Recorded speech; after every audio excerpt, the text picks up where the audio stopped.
Hello दोस्त, आप सभी का स्वागत है हमारी वेक्टर क्लोनिंग वेक्टर सीरीज के इस तीसरे वीडियो में, जिसमें हम बात करेंगे पीयूसी प्लाज्मिड के बारे में। इससे पहले के दो वीडियो आ चुके हैं, जिसमें हमने कॉल इवन पहले वीडियो में और दूसरे वीडियो में पीबीआर 322 के बारे में बात की थी। तो वो आपने अभी तक नहीं देखे तो देख लीजिएगा, क्योंकि मैं सीरीज में डीपली से लेके एडवांस तक जा रहा हूँ। तो आप पूरी की पूरी सीरीज देखेंगे तो आपको ज़्यादा पता चलेगा, क्योंकि कुछ कुछ चीज़ें जो मैंने पहले बताई है पहले की वीडियो में, वो शायद इसमें स्किप हो सकती है या फिर आगे आने वाले वीडियोस में। तो बेटर है कि आप पहले से ही सब कुछ देखते हैं, आपके नॉलेज के लिए भी अच्छा है। तो बात करेंगे पीयूसी प्लाज्मिड के बारे में।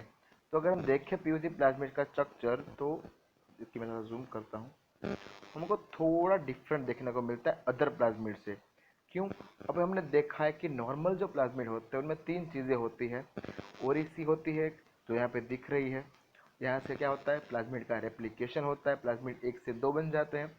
फिर आता है एंटीबायोटिक रेजिस्टेंट जीन, जो यहाँ पे एम्पिसिलिन दिख रहा है। और फिर होता है क्लोनिंग साइट, और वो क्लोनिंग साइट यहाँ पे लेग जेड के अंदर। हमने पिछले वीडियोस में देखा, पिछले जो प्लाज्मिड में देखा, उसमें लेग जेड का कहाँ भी उपयोग नहीं आ रहा था, लेकिन इस प्लाज्मिड में लेग जेड का बहुत ही ज़्यादा रोल है। अगर आपको लेग ऑपेरॉन पता हो, जेड वाई ए जीन, जेड जीन क्या करता है, एंजाइम प्रोड्यूस करता है बीटा गैलेक्टोसिडेज। अभी ये एंजाइम क्या करेगा, लैक्टोज जो होता है डाइसेकेराइड, उसको ये एंजाइम क्लीव करेगा। कौन? लेग जेड से बना हुआ बेटा गैलेक्टोसिडेज। तो यहाँ पे हम देख रहे हैं बीच में कि यहाँ पे देखिए इस जीन के बीच में मल्टीपल क्लोनिंग साइट है। मतलब यहाँ पे जिस ऊपर एंजाइम दिए गए हैं, जो हमको रेस्ट्रिक्शन एंजाइम यहाँ पे सारे के सारे, वहाँ पे हम इसको कट करके हमारा जीन ऑफ इंटरेस्ट डाल सकते हैं। लेकिन जब भी हमारा जीन ऑफ इंटरेस्ट यहाँ पे आ जाएगा, तो मेन प्रॉब्लम ये आएगा कि जो लेग जेड है वो हो जाएगा इनएक्टिव, और उसकी वजह से वो अभी बीटा गैलेक्टोसिडेज अच्छे से नहीं निकाल पाएगा और लैक्टोज को वो क्लीव नहीं कर पाएगा। इसको हम बोलते हैं इंसर्शनल इनएक्टिवेशन, यानी कि इंसर्ट हुआ हमारा जीन और इस जीन को क्या कर दिया, इनएक्टिवेट कर दिया। अभी आगे देखते हैं कि कैसे यह होता है। हम इसको बोलते हैं ब्लू वाइट। जब इसको हम स्क्रीन करेंगे तो उसको बोलेंगे हम ब्लू वाइट स्क्रीनिंग, जिसका हम आगे जाके देखने वाले पूरा का पूरा फंडा। अगर इसके की फीचर देखें, इसके एडवांटेज देखें, तो एक तो ये हाई कॉपी नंबर है। एक सेल के अंदर 500 से 600 कॉपीज इसके देखने को मिलते हैं without adding of chloramphenicol. Chloramphenicol अगर हम डालेंगे किसी भी बैक्टीरिया के अंदर, तो वो प्लाज्मिड का कॉपी नंबर बढ़ा देता है। क्यों? क्योंकि वो प्रोटीन पे अफेक्ट करता है, जो प्रोटीन न्यूक्लियर में चल रहे हैं उनको रोक देता है, जिसकी वजह से पूरी की पूरी मशीनरी से अच्छे से प्लाज्मिड काम कर सकता है। उसके अलावा यहाँ पे ब्लू वाइट स्क्रीनिंग, जिससे हम इजीली स्क्रीन कर पा रहे हैं। पिछले हमने जो भी प्लाज्मिड के बारे में बात की, उसके स्क्रीनिंग में थोड़ा हार्ड रहता था। अगर बात करें पीबीआर की, तो वहाँ पे डबल स्क्रीनिंग करना पड़ता था। लेकिन अगर हम बात करें इस प्लाज्मिड के, तो ये बड़ा एडवांटेज है कि यहाँ पे हम ब्लू वाइट स्क्रीनिंग से डायरेक्टली हम इसको आइसोलेट कर सकते हैं विद इन अ सेकंड, यानी कि देखते हैं। फिर आता है मल्टीपल क्लोनिंग साइट, कि पिछले जो प्लाज्मिड थे वहाँ पे हमारे पास लिमिटेड साइट थी, लिमिटेड क्लोनिंग जो रेस्ट्रिक्शन साइट थी, कि हम limited he gene of interest डाल सकते हैं। लेकिन यहाँ पे मल्टीपल क्लोनिंग साइट है, जिससे अच्छा है कि हमारा मल्टीपल टाइप का अच्छा सा जीन ऑफ इंटरेस्ट हम इसमें इंसर्ट कर सके। यहाँ पे ज़्यादा रिकॉग्निशन साइट है। अभी हम बात करेंगे ब्लू वाइट स्क्रीनिंग की। मान लीजिए हमने अपना प्लाज्मिड बना लिया, जिसके लेग जेड जीन के बीच में हमने अपना जीन डाल दिया, इसकी वजह से हो जाएगा इंसर्शन इनएक्टिवेशन। अभी हम बैक्टीरिया में ये हमारा प्लाज्मिड डालेंगे। मान लीजिए 1000 बैक्टीरिया में हमने ये प्लाज्मिड अप्लाई किया।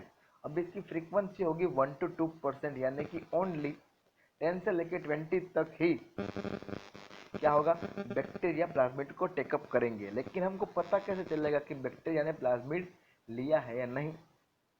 सिंपल, हम यहाँ पे देख रहे हैं तीन चीज़ें यहाँ पे हमें दिख रही है। एक है लेग जेड। लेग जेड का मतलब क्या है कि यहाँ से निकलेगा हमारा एंजाइम। फिर आता है आईपीटीजी, ये एक तरह का आर्टिफिशियल इंड्यूसर है लेग जेड के लिए। जैसे लेग ऑपेरॉन में भी होता है, वैसे ये आर्टिफिशियली इंड्यूसर है कि ये जब भी हम देंगे तो लेग ऑपेरॉन ऑन हो जाएगा, भले ही उसमें लैक्टोज ना हो। फिर है हमारे पास एक्सगाल। एक्सगाल हमारा लैक्टोज जैसा ही बाय है। ये क्या करेगा, बीटा गैलेक्टोसिडेज है, वो एक्स गाल पे वर्क करेगा और एक्स गाल को क्लीव कर देगा।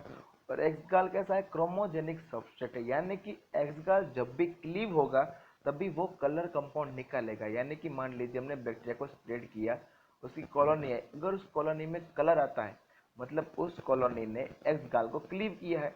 अगर उसने क्लीव किया है मतलब में उसका लेग जेड जीन अच्छा है। अगर लेग जेड जीन अच्छा है तो उसने हमारा रिकॉम्बिनेंट प्लाज्मिड नहीं लिया है, मतलब ये हमारे काम का कतई नहीं है। ये चीज़ आपको पता चल गई होगी। तो यहाँ पे एग्जांपल देखिए कि मान लीजिए हमारा जीन ऑफ इंटरेस्ट हमने डाल दिया, तो जहाँ पे भी हमें ब्लू कॉलोनी मिलेगी, ब्लू कॉलोनी का मतलब क्या होगा, हमारा यहाँ पे एक चीज़ देख लीजिए, यह बीटा गैलेक्टोसिडेज, ये हमारा सबस्ट्रेट जो कि कलरलेस है, लेकिन ये जब भी बीटा गैलेक्टिडोज से क्लीव होगा तो ये कन्वर्ट होगा ग्लूकोज एंड 5 ब्रोमो 4 क्लोरो इंडोक्साइल में, यानी कि ये क्या है, कलर कंपाउंड है, ये ब्लू प्रेसिपिटेट देगा, यानी कि यहाँ से हमको ब्लू कलर मिलेगा। यानी कि अगर मान लीजिए हमने जिसमें प्लाज्मिड डाला था उन सभी बैक्टीरिया को अगर हम इस मीडियम में डालते हैं जिसमें आईपीटीजी है जो कि इंड्यूसर है और हमारा एक्सगाल है, तो क्या होगा, कॉलोनीज बनेगी। अभी जिस कॉलोनी ने भी लेगजेड जीन एक्टिवेट होगा वो क्या करेगा, एस गाल को क्लीव कर देगा। अगर वो क्लीव हो गया तो वहां पे हो जाएगा ब्लू प्रेसिपिटेट। इसकी वजह से हमको ऐसी ब्लू कॉलोनी यहाँ पे देख सकते हैं, वैसी ब्लू कॉलोनी देखने को मिलेगी, लेकिन वो कॉलोनी हमारे काम की नहीं है। क्यों? क्योंकि उसके पास तो नॉर्मल प्लाज्मिड है, हमें तो चाहिए रिकॉम्बिनेंट जिसमें हमारा जीन ऑलरेडी इंसर्ट है।